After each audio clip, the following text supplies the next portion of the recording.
ખાના ખજાના આજે આપણે બનાવીએ છીએ ગાર્લિક બ્રેડ વિથ મસાલા ચાય. ચાય આપણે આજે એવી બનાવશું કે વરસાદ અને વાતાવરણના લીધે શરદી ખાંસી કે માથાનો દુખાવો કે કંઈ પણ જાતનો અણગમો કે બેચેની જેવું લાગતું હોય, આ ચા પીવો હોય એટલે તમે થઈ જાઓ ફ્રેશ. મસ્ત આદુ મસાલાવાળી ચા બનાવશું. પહેલાં આપણે ચા મૂકી દઈએ અને પછી આપણે ગાર્લિક બ્રેડ તૈયાર કરીએ. ત્યાં સુધી આપણે મીડિયમ ફ્લેમ પર ચા આપણી તૈયાર થઈ જાય. અહીં આપણે ગાર્લિક બ્રેડ તૈયાર કરી લઈએ. હવે આપણે એક મસાલા ચા બનાવવા માટે એક તપેલી લઈ લીધી છે. તેમાં પોણો ગ્લાસ ભરીને આપણે પાણી લીધું છે. થોડી વાર હાઈ ફ્લેમ કરી નાખશું જેથી પાણી આપણું સરસ ઉકળી જાય. ઉકળતા પાણીમાં આપણે 2 ટીસ્પૂન ચા નાખશું અને 1 ટીસ્પૂન ખાંડ નાખશું. ખાંડ તમે જેટલું તમે મીઠાશ તમે લેતા હોય તે પ્રમાણે વધુ કે ઓછી કરી શકાય. પછી આપણે તેના અંદર નાખશું થોડા તુલસીના પાન, 1 તજનો ટુકડો અને 1 એલાયચી. હવે બરાબર ઉકળી જાય પછી આપણે તેમાં દૂધ એડ કરશું. ત્યાં સુધી હવે આપણે ગાર્લિક બ્રેડ તૈયાર કરીએ. ગાર્લિક બ્રેડ તૈયાર કરવા માટે આપણે અહીં 10 થી 12 કળી લસણની લઈ લીધી છે. તેને આપણે પથ્થર ઉપર કૂટીશું જેથી એકદમ સરસ કૂટાઈ જાય. એક આપણે બારીક કાપેલું લીલું મરચું લઈ લીધું છે. તીખાશ નથી તેનામાં, તેવું મરચું લઈ લેવાનું છે આપણે અને તેને પણ સારી રીતે બંનેને એકદમ સરસ મિક્સ થઈ જાય એ રીતે આપણે પીસી લેવાનું છે. સાંજ માટેનો સરસ મજાનો ગરમા ગરમ હેલ્ધી ક્વિક અને ઇઝી એવો નાસ્તો કોઈ પણ બનાવી શકે આરામથી. એવો સરસ મજાનો આપણે નાસ્તો બનાવશું. હવે આપણે આને સારી રીતે પીસી લઈએ. તમે મિક્સરમાં પણ આને પીસી શકો, પણ જો હાથેથી પથ્થર ઉપર કૂટવામાં આવે તો તેનો સ્વાદ વધી જતો હોય છે. માટે આપણે તેને પથ્થર ઉપર કૂટીએ છીએ. થોડી જ વારમાં સરસ મજાનું મેલ્ટ થઈ જશે. ચાનું પાણી આપણું સરસ મજાનું ઉકળી ગયું છે. મસાલાની સરસ મજાની સુગંધ આવવા લાગી છે. આ સ્ટેજ ઉપર આપણે દૂધ એડ કરી દઈશું. જેટલું પાણી છે તેટલું જ દૂધ છે, પણ પાણી એકદમ ઉકળી અને થોડું ઓછું થઈ ગયું હોય છે એટલે દૂધની માત્રા આપણે થોડી વધુ લીધી છે. એકદમ સરસ મજાની ટેસ્ટી અને હેલ્ધી એવી ચા મીડિયમ ફ્લેમ પર થશે ત્યાં સુધી આપણે હવે ગાર્લિક બ્રેડ ઉપર ધ્યાન આપીએ. લસણ અને મરચાંને આપણે કૂટી લીધા છે. તમે જોઈ શકો છો 1 જ મિનિટમાં સરસ મજાનું લસણ મરચાંની પેસ્ટ બની ગઈ. હવે આ પેસ્ટને આપણે એક બાઉલમાં લઈ લઈશું. લસણ અને મરચાંની પેસ્ટ સાથે આપણે 1 થી 2 ટેબલસ્પૂન જેટલું બટર લઈ લીધું છે.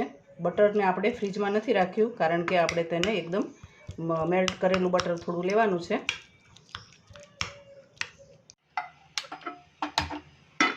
બતાવતો ચાલુ કરવી.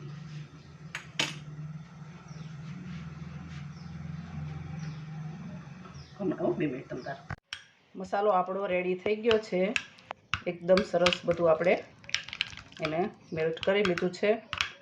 હવે બ્રેડને આપણે અહીં આપણે વ્હાઈટ બ્રેડ લીધી છે. તમે ધારો અને જો તમને ભાવતી હોય તો બ્રાઉન બ્રેડ પણ લઈ શકાય. હવે આપણે ગેસ ચાલુ કરી અને બ્રેડને એક સાઈડથી આપણે શેકી લઈએ.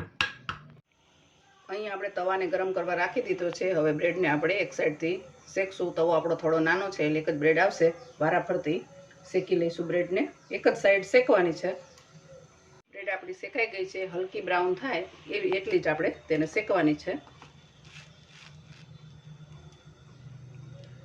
બંને બ્રેડને આપણે શેકી લીધી છે. એક સાઈડ આવી રાખવાની છે અને હવે જે ભાગ આપણે થોડો એને હલકો બ્રાઉન શેકી લીધો છે તેના ઉપર આપણે બટર લગાવી લઈશું.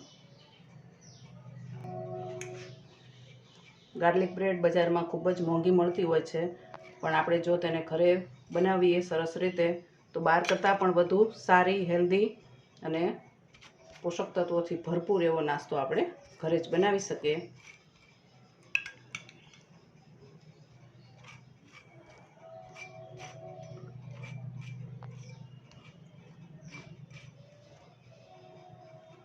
હવે બીજી બ્રેડને પણ આપણે બટર લગાવી.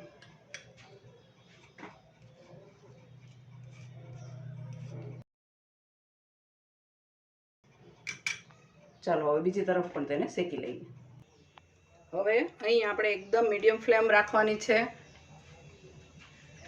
બહુ બ્રેડ આપણી એકદમ નીચેથી ટોસ્ટ ન બની જાય તેનું ધ્યાન રાખી અને એકદમ ધીમા તાપે આપણું હજી આપણે ચીઝ સ્પ્રેડ કરવાના છીએ તે એકદમ મેલ્ટ થઈ જાય ત્યાં સુધી આપણે બ્રેડને શેકાવા દેવાની છે, એટલે ફ્લેમ એકદમ ધીમી રાખવાની.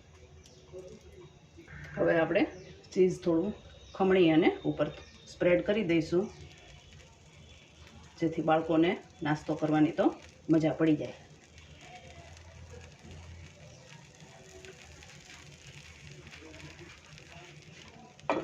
હવે ઢાંકીને 2 મિનિટ સુધી આપણે તેને કૂક થવા દઈશું, એટલે ચીઝ એકદમ સરસ મેલ્ટ થઈ જાય, બ્રેડમાં ઉતરી જાય અને તેનો સ્વાદ જબરજસ્ત થઈ જાય. 2 થી 3 મિનિટ જેટલો સમય થઈ ગયો છે. હવે આપણે જોઈ જોઈએ, ચીઝ આપણું એકદમ સરસ મજાનું મેલ્ટ થઈ ગયું છે. બ્રેડ આપણે લઈ લઈએ છીએ અને બીજી બ્રેડ પણ બનાવવા મૂકી દઈએ.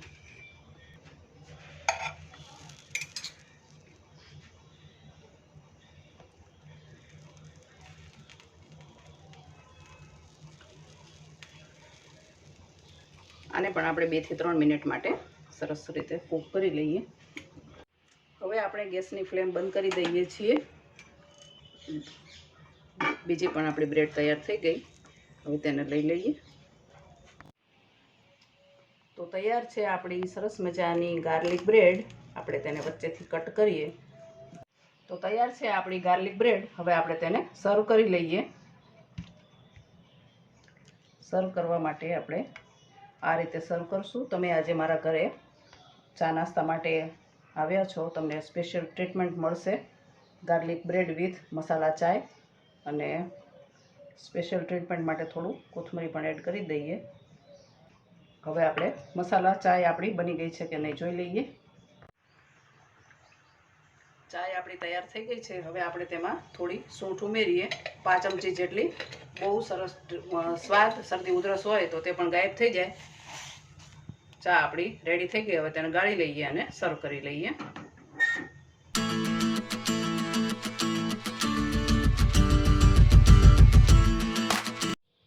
તો તૈયાર છે આપણી ગાર્લિક બ્રેડ વિથ મસાલા ચાય. બનાવો, એન્જોય કરો. વિડીયો ગમ્યો હોય તો લાઈક કરજો, સબસ્ક્રાઈબ કરજો અને કમેન્ટ કરવાનું ભૂલતા નહીં તમને મસાલા ચા અને ગાર્લિક બ્રેડ કેવી લાગી તે. મળીશું નેક્સ્ટ વિડીયોમાં. ચાલો ત્યારે આવજો.